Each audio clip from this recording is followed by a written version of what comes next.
Chapitre 53. Le départ définitif de la Galilée. Vers la fin de son ministère, le Christ introduisit un changement dans sa méthode de travail.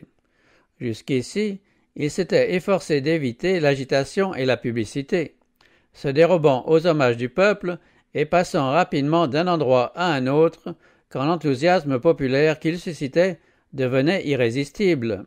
À plusieurs reprises, il avait défendu qu'on le proclamât le Christ.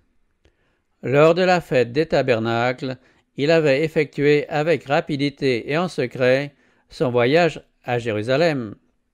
À ses frères, qui insistaient pour qu'il se présentât publiquement en qualité de Messie, il avait répondu « Le moment n'est pas encore venu pour moi ».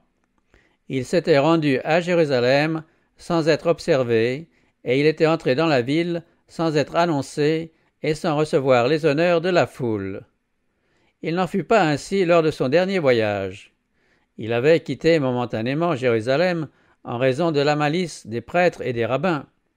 Maintenant, il se met en devoir d'y revenir en faisant un détour sans se cacher, et il fait annoncer son arrivée. Allant au-devant de son grand sacrifice, il lui convenait de provoquer l'attention du peuple. Comme Moïse éleva le serpent dans le désert, il faut de même que le Fils de l'homme soit élevé. Tous les regards d'Israël avaient été dirigés sur le serpent élevé comme symbole de leur guérison. De la même manière, tous les yeux doivent se fixer sur le Christ, la victime qui, par son sacrifice, procurera le salut au monde perdu. C'est une fausse conception de l'œuvre du Messie, ainsi qu'un manque de foi au caractère divin de Jésus, qui avait poussé ses frères à insister auprès de lui pour qu'il se présentât au public à l'occasion de la fête des tabernacles. Pour des motifs semblables, les disciples, se rappelant ses paroles au sujet de ce qui allait lui arriver, et connaissant la haine mortelle dont étaient animés les conducteurs religieux, auraient bien voulu pouvoir dissuader leur maître de se rendre à Jérusalem. Pour le Christ, c'est une tâche difficile que de s'avancer en dépit des craintes, du désappointement et de l'incrédulité de ses disciples bien-aimés. Il lui est dur de les conduire vers l'angoisse et le désespoir qui les attendent à Jérusalem. Et Satan est là pour assiéger le Fils de l'homme de ses tentations. Pourquoi va-t-il maintenant à Jérusalem, au-devant d'une mort certaine? Tout autour de lui, des âmes ont faim du pain de vie. Des âmes souffrantes attendent une parole de guérison. À peine a-t-il commencé l'œuvre de l'évangile de sa grâce. Il est encore dans la pleine vigueur de l'âge. Pourquoi ne s'avancerait-il pas dans les vastes champs du monde, apportant les paroles de sa grâce et sa puissance de guérison? Pourquoi ne s'accorderait-il pas la joie de donner la lumière et le bonheur à des millions d'êtres croupissant dans les ténèbres et la souffrance? Pourquoi laisserait-il le soin de recueillir la moisson à des disciples de foi si débiles, de compréhension si étroite, et dont l'action est si lente? Pourquoi affronterait-il la mort alors que son œuvre se trouve encore dans l'enfance?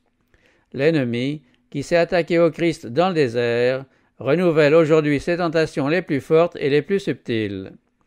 Si Jésus cède un instant seulement, si, pour se sauver lui-même, il modifie son attitude, les instruments de Satan triomphent et le monde est perdu. Mais Jésus a pris la ferme résolution de se rendre à Jérusalem. La seule loi de sa vie, c'est la volonté de son Père.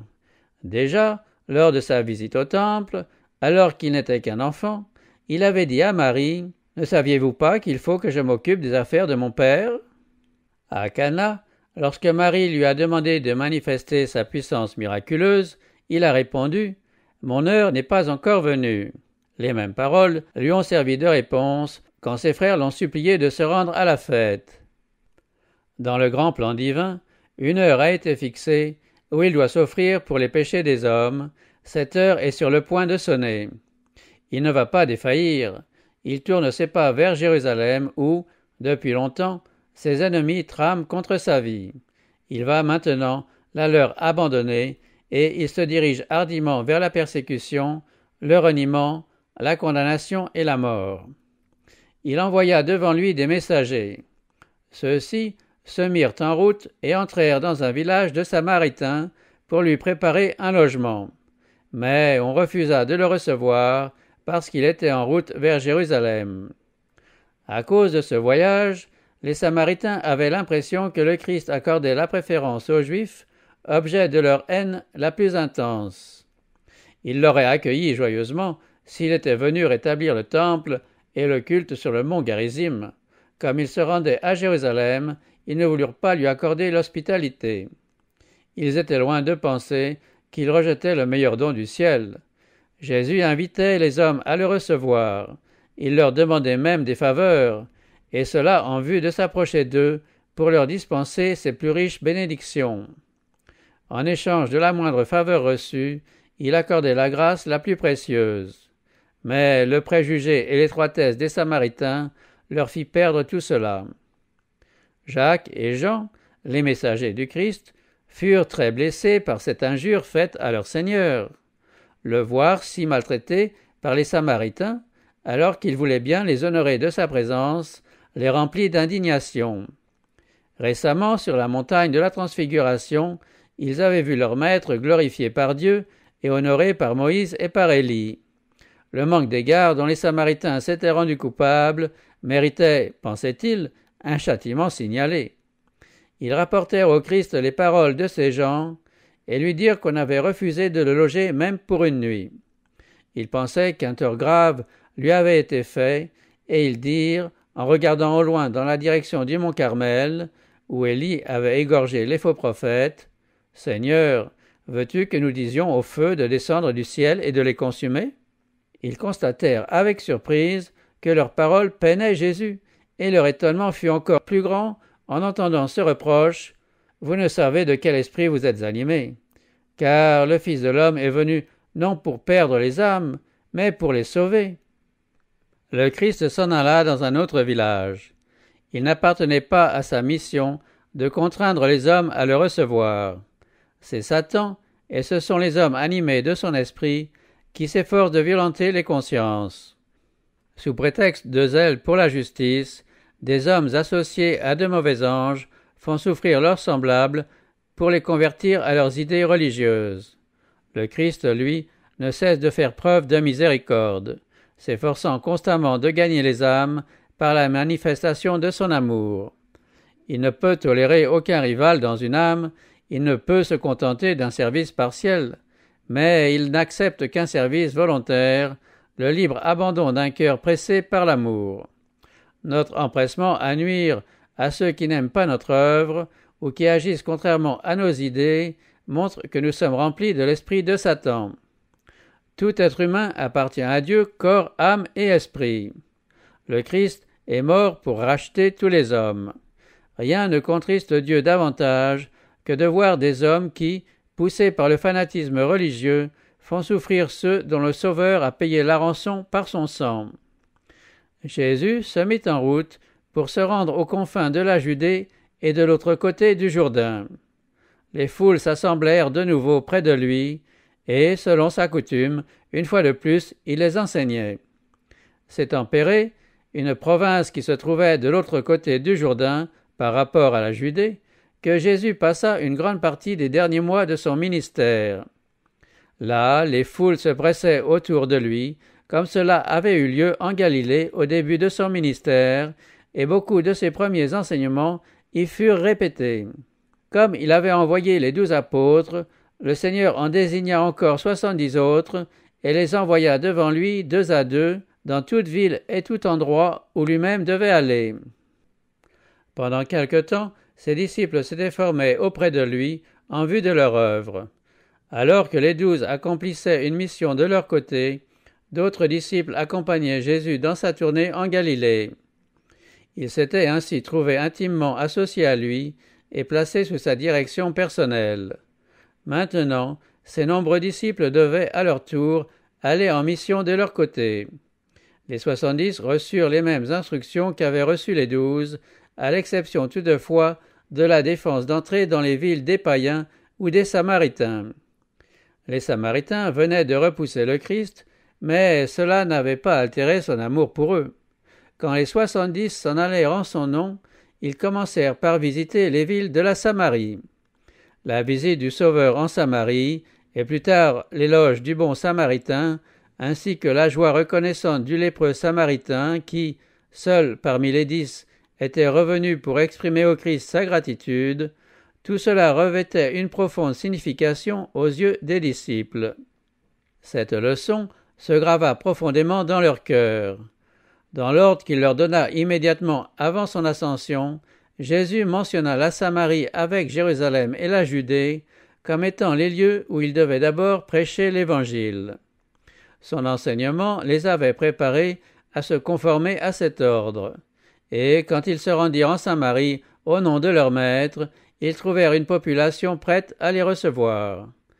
Les paroles d'éloge du Christ et ses œuvres de miséricorde en faveur d'hommes appartenant à leur nation étaient parvenues aux oreilles des Samaritains. Ils virent qu'ils n'avaient que des pensées d'amour à leur égard, malgré la manière rude dont ils l'avaient traité, et leurs cœurs furent gagnés. Après son ascension, ils accueillirent favorablement les messagers du Sauveur, et les disciples purent recueillir une précieuse moisson parmi ceux qui avaient été autrefois leurs plus grands ennemis. Il ne brisera pas le roseau froissé, et il n'étouffera pas le lumignon qui va s'éteindre. Il fera régner la justice en toute vérité, et les nations espéreront en son nom. En envoyant les 70, Jésus leur recommanda, comme il l'avait recommandé aux 12, de ne pas s'imposer là où on ne le recevrait pas volontiers. Dans quelque ville que vous entriez, et où l'on ne vous recevra pas, allez sur ces places et dites « Nous secouons contre vous la poussière même de votre ville qui s'est attachée à nos pieds.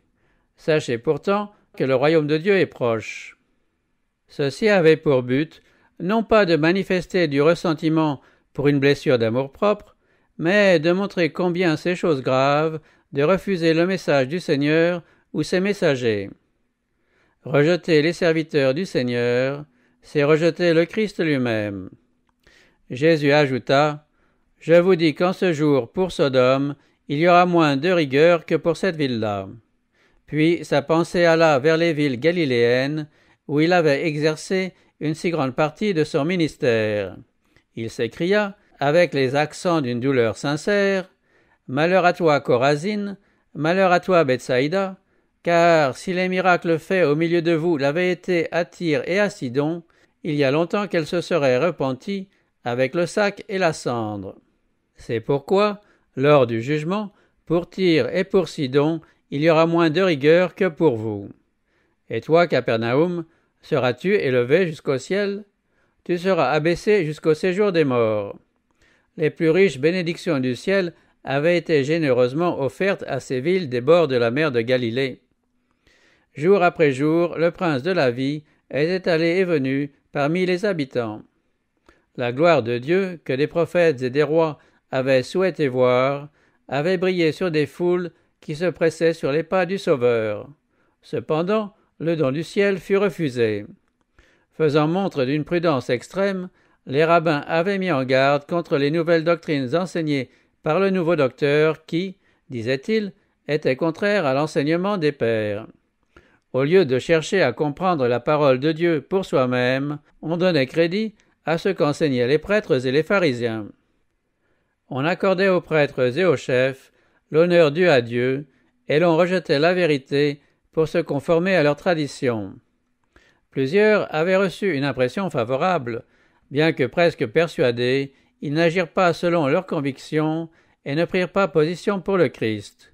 Satan offrit ses tentations, et ce qui était lumineux finit par sembler ténébreux. Ainsi, plusieurs repoussèrent la vérité qui eût pu sauver leur âme. Le témoin fidèle dit « Voici, je me tiens à la porte et je frappe. » Chaque réprimande, chaque exhortation, chaque avertissement contenu dans la parole de Dieu ou donné par ses messagers équivaut à un coup frappé à la porte du cœur. C'est la voix de Jésus sollicitant l'entrée.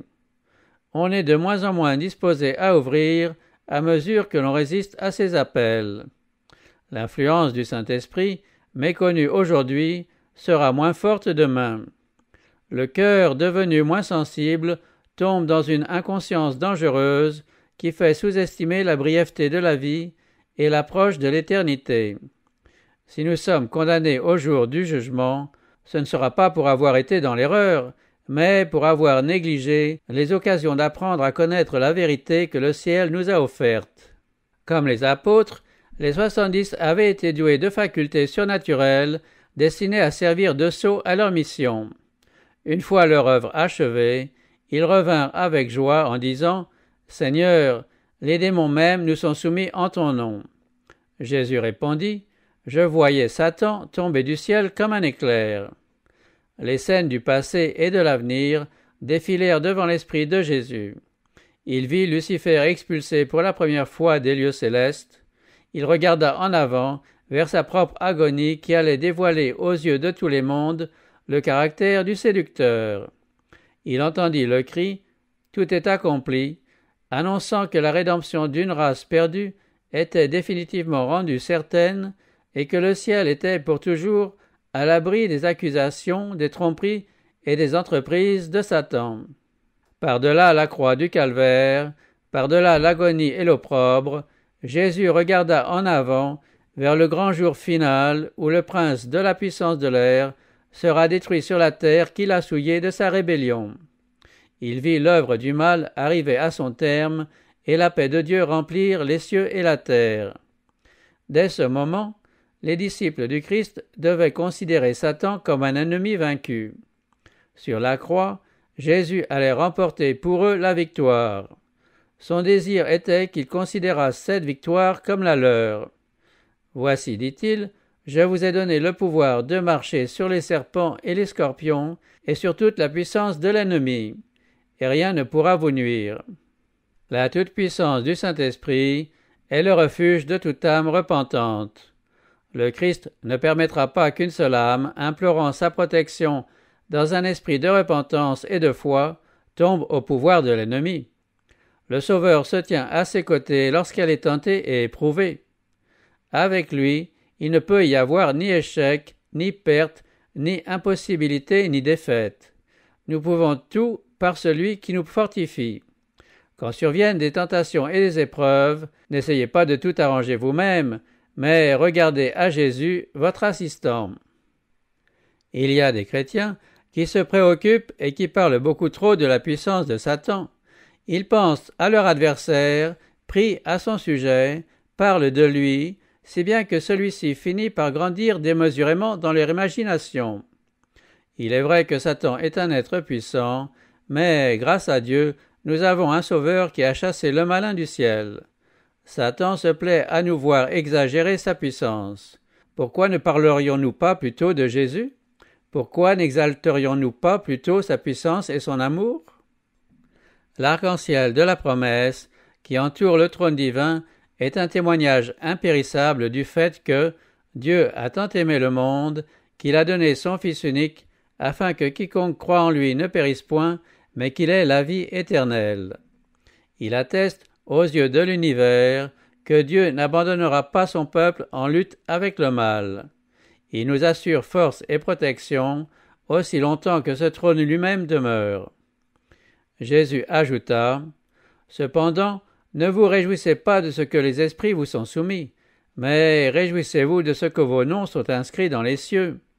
Ne vous réjouissez pas de la puissance que vous possédez, de crainte de perdre le sentiment de votre dépendance à l'égard de Dieu. Mettez-vous en garde contre un esprit de propre suffisance qui vous ferait travailler avec propre force plutôt que dans l'esprit et la puissance de votre maître. Le moi est toujours prêt à s'attribuer le mérite du succès. Quand le moi est flatté et élevé, on néglige de montrer à d'autres que Dieu est tout en tous. L'apôtre Paul disait « Quand je suis faible, c'est alors que je suis fort ». Le sentiment de notre faiblesse nous apprend à compter sur une puissance qui ne réside pas en nous-mêmes. Rien n'a, sur nos cœurs, une emprise plus grande qu'un sentiment constant de notre responsabilité à l'égard de Dieu. Rien n'exerce une influence plus profonde sur les mobiles de notre conduite que l'assurance du pardon offert par l'amour du Christ. Il nous faut entrer en contact avec Dieu pour que nous soyons pénétrés de son Saint-Esprit qui nous rendra capables de prendre contact avec nos semblables. Réjouissez-vous donc de ce que, par le Christ, vous êtes entrés en relation avec Dieu et vous êtes devenus membres de la famille céleste. Aussi longtemps que vous regarderez en haut, vous aurez constamment le sentiment de la faiblesse de l'humanité. Moins vous chérirez le moi, mieux vous comprendrez l'excellence de votre Sauveur. Plus vous vous approcherez de la source de la lumière et de la puissance, plus vous serez illuminés, et plus vous serez à même d'accomplir de grandes choses pour Dieu. Réjouissez-vous de ce que vous êtes un avec Dieu, un avec le Christ et avec la famille céleste tout entière. Tandis que les 70 disciples écoutaient les paroles du Christ, le Saint-Esprit présentait avec force à leur esprit les réalités vivantes et gravait la vérité sur les tables de leur cœur. Quoique entourés de la foule, ils se sentaient seuls avec Dieu. Voyant qu'ils avaient saisi l'esprit de son enseignement, Jésus tressaillit de joie par le Saint-Esprit et dit « Je te loue, Père, Seigneur du ciel et de la terre, d'avoir caché ces choses aux sages et aux intelligents, et de les avoir révélées aux enfants. Oui, Père, parce que tel a été ton dessein bienveillant. Tout m'a été remis par mon Père, et personne ne connaît qui est le Fils, si ce n'est le Père, ni qui est le Père, si ce n'est le Fils, et celui à qui le Fils veut le révéler. Les hommes que le monde honore, prétendus grands et sages, malgré toute la sagesse dont ils se vantent, n'ont pas compris le caractère du Christ. Ils l'ont jugé sur son apparence extérieure, d'après l'état d'abaissement qui résultait de son incarnation. C'est à de simples pécheurs et péagers que fut donné de voir l'invisible. Il est vrai que les disciples n'ont pas compris tout ce que Jésus voulait leur révéler. Cependant, peu à peu, leurs esprits furent éclairés, à mesure qu'ils se soumirent plus complètement à la puissance du Saint-Esprit. Ils comprirent que le Dieu puissant, revêtu de notre humanité, se tenait au milieu d'eux. C'était pour Jésus un sujet de joie de constater que cette connaissance, refusée aux sages et aux prudents de ce monde, était révélée à ces hommes humbles. Souvent, alors qu'il leur exposait les Écritures de l'Ancien Testament et en faisait l'application à sa personne et à son œuvre d'expiation, son esprit les avait éveillés et transportés dans une atmosphère céleste. Il comprenait les vérités spirituelles dont les prophètes avaient parlé mieux que les auteurs eux-mêmes. Désormais, il lirait les Écritures de l'Ancien Testament non comme des doctrines émanant des scribes et des pharisiens, non comme de simples déclarations de sages morts depuis longtemps, mais comme une nouvelle révélation divine. Il le contemplait comme celui que le monde ne peut pas recevoir, parce qu'il ne le voit pas et ne le connaît pas. Mais vous le connaissez, parce qu'il demeure auprès de vous et qu'il sera en vous. Le seul moyen de s'approprier plus parfaitement la vérité, c'est de conserver un cœur tendre et soumis à l'Esprit du Christ. Il faut vider l'âme de la vanité et de l'orgueil pour que le Christ soit intronisé. La science humaine est trop bornée pour comprendre l'expiation. Le plan de la rédemption a une portée trop vaste pour être expliqué par la philosophie. Il restera toujours un mystère inaccessible aux raisonnements les plus profonds. La science du salut ne peut être expliquée, mais on peut la connaître par expérience. Celui-là seul qui voit son propre état de péché peut apprécier le Sauveur à sa juste valeur. Les leçons les plus instructives furent données par le Christ, tandis qu'il se rendait lentement de la Galilée vers Jérusalem. Les habitants de la Pérée, comme ceux de la Galilée, étant moins dominés par le fanatisme juif que les habitants de la Judée, les enseignements de Jésus trouvaient un écho dans les cœurs. On écoutait ses paroles avec empressement. Plusieurs des paraboles du Christ furent dites pendant ces derniers mois de son ministère.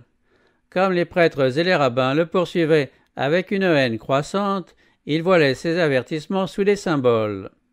On ne pouvait se tromper sur ses enseignements, et néanmoins on ne pouvait rien trouver dans ses paroles qui fournit un motif d'accusation contre lui. Dans la parabole du pharisien et du péager, la prière orgueilleuse « Ô Dieu, je te rends grâce de ce que je ne suis pas comme le reste des hommes » offrait un contraste frappant avec la supplication du pécheur repentant « Sois apaisé envers moi, pécheur ». C'est ainsi que le Christ stigmatisait l'hypocrisie des Juifs. Sous les images du figuier stérile et du grand souper, il annonçait le jugement qui allait frapper la nation impénitente. Ceux qui avaient rejeté avec mépris l'invitation à la fête évangélique entendaient ces paroles d'avertissement, car, je vous le dis, aucun de ces hommes qui avaient été invités ne goûtera de mon repas. Des instructions de la plus haute valeur avaient été données aux disciples. La parabole de la veuve importune et celle de l'ami demandant à emprunter du pain au milieu de la nuit venaient renforcer ces paroles. Demandez et l'on vous donnera, cherchez et vous trouverez, frappez et l'on vous ouvrira. Souvent, leur foi chancelante serait affermie par le souvenir de ces paroles du Christ, et Dieu ne ferait-il point justice à ses élus qui crient à lui jour et nuit, et tarderait-il à leur égard? Je vous le dis, il leur fera promptement justice.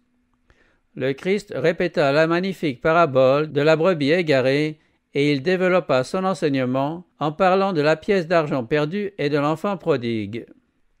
Les disciples n'étaient pas encore à même, à ce moment-là, d'apprécier pleinement ces leçons, mais quand, après l'effusion du Saint-Esprit, ils assistèrent à l'entrée des gentils dans l'Église et virent la colère des Juifs envieux, ils purent mieux comprendre l'enseignement de l'enfant prodigue et s'associer à la joie du Christ exprimée par ces paroles. Mais il fallait bien se réjouir et s'égayer, parce que ton frère que voilà était mort, et qu'il est revenu à la vie, parce qu'il était perdu et qu'il est retrouvé.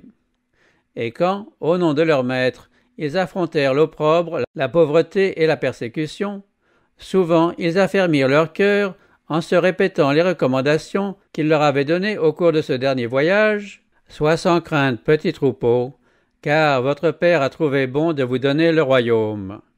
Faites-vous des bourses qui ne s'usent pas, un trésor inépuisable dans les cieux, où il n'y a pas de voleurs qui approchent, ni de mythes qui détruisent, car là où est votre trésor, là aussi sera votre cœur.